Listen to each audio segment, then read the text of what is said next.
How did they get here? Why did they come here? I heard there were giant birds. I heard there was fighting. I heard it's been over 3 years and I still don't know New Zealand history. Let's fix that.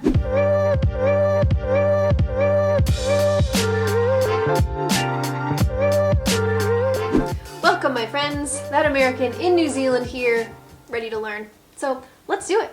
This is the entire history of New Zealand in 5 minutes. Okay, let's figure out your history. I'm excited. New Zealand, that small country in the middle of nowhere that you might not know much about besides Lord of the Rings, rugby and sheep. But just because it's somewhat unknown doesn't mean there isn't a long, rich history. So today I'm going to run over it for you as quick as possible. Let's burrow through some geography real quick. The vast majority of New Zealanders live on either North or South Island, though there are 600 tiny islands surrounding, and a few of those are pretty significant. 600? South Island is dominated by mountains, namely the Southern Alps, and the North Island is mostly flat, where it sits on a volcanic plateau and has great beaches. New Zealand for a long time had barely any mammals besides those that could get there without land. Instead there were flightless birds. In the predator-free land of New Zealand, flightless birds could flourish. You can sort of tell, even at a glance, why this was one of the last places to be settled by humans. Unfortunately for these birds and their natural tree life, New Zealand's natural isolation wouldn't save it forever. Eventually Polynesian settlers arrived, bringing with them dogs and other mammals. Introduced predators has made life very hard for New Zealand's native birds, and some have gone extinct, while others have been driven to the brink. We don't know exactly when these Polynesian settlers made first contact, although the Great Fleet is said to have arrived in 1380, which is when the settling began in earnest. These Polynesians, called Māori, have close ties to Eastern Polynesian people, but they did develop a distinct culture of arts, crafts, mythology, and language. They hunted the native birds, but also planted their own imported crops, like the sweet potato. Initially settling just the east coast, where the climate was most forgiving, the Māori would eventually spread across New Zealand, forming their own tribes. Contact with Europeans would be made hundreds of years later, when in 1642 the first known European explorer arrived, Abel Tasman. His contact with the Māori was hardly positive. Probably due to some sort of cultural misunderstanding, his expedition was attacked and 4 of his men killed. This is obviously a bad start to European-Māori relations, but don't worry, it gets much worse. Europeans wouldn't really return until 1769, when James Cook, a British sailor, made 3 voyages into the Pacific Ocean and completed the first circumnavigation of New Zealand. That's a lot. Even today, his map of New Zealand isn't half bad. This greatly paved the way for further colonisation. New Zealand became a hotspot for whaling, sealing and trading. The Māori were extremely eager to get their hands on European technology, partially metal tools and food, but in particular muskets. The importation of muskets would radically shift the balance of power that had been established by the tribal system, quickly launching the musket wars. Suddenly, tribes that didn't have muskets were getting slaughtered by those that did. Metal weaponry is extremely effective against wood and stone. The musket wars lasted 4 decades and saw up to 30,000 people die, and the entire political landscape of New Zealand reshaped. This, coupled with the diseases introduced by Europeans, saw the Māori population plummet to 40% of what it had been. Good old Europeans. February 6, 1840 is sort of where New Zealand begins. Māori and Brits came together to sign a document which created New Zealand as a British sovereign state, ruled by a British governor.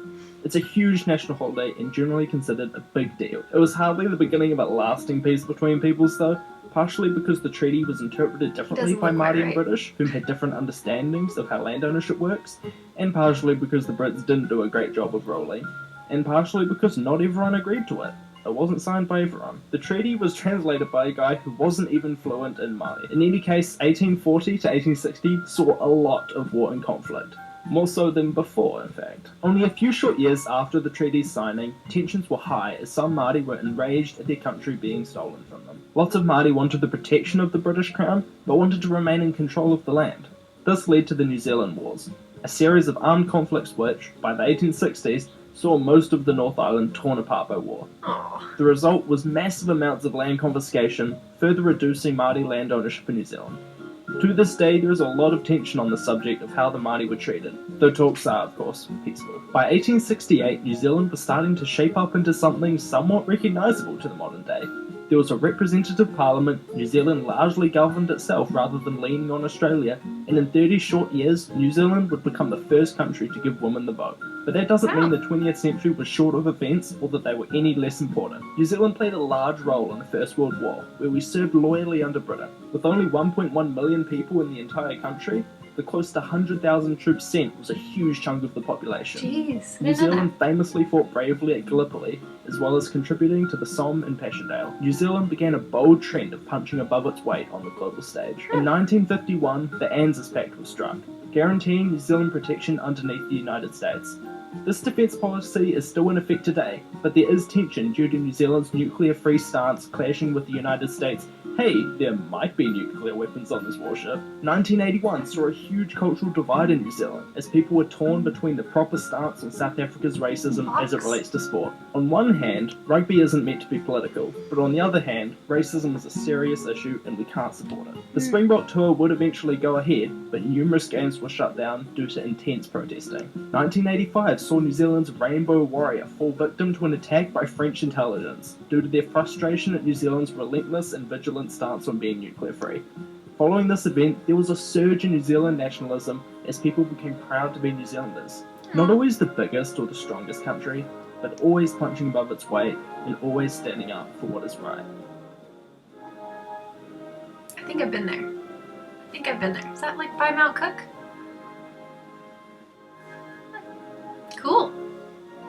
Wow. Love it.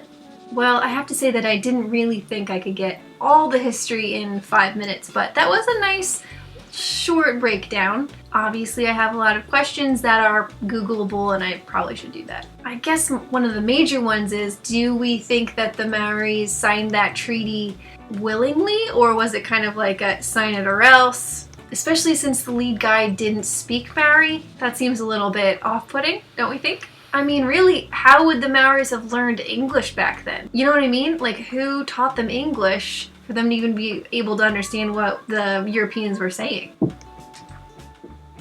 I heard something. 1 second. False alarm.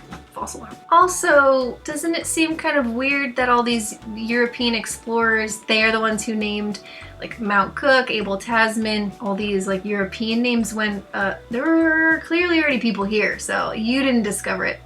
Seems very similar to what happened in America and South America. European people came in and they were like, oh, we discovered it, and people were like, what? We've been here forever. I also want to know more about these giant birds, so I'm gonna have to look that up, because isn't that the most fascinating thing you've ever heard? Giant birds?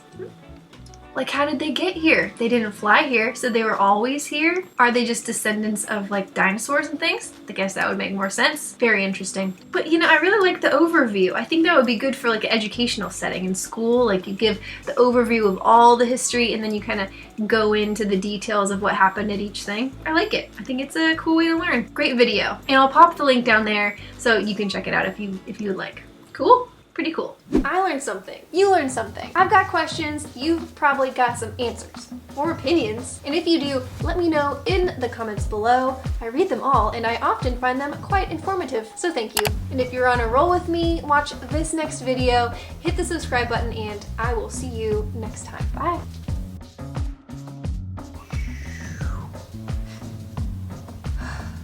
False sneeze.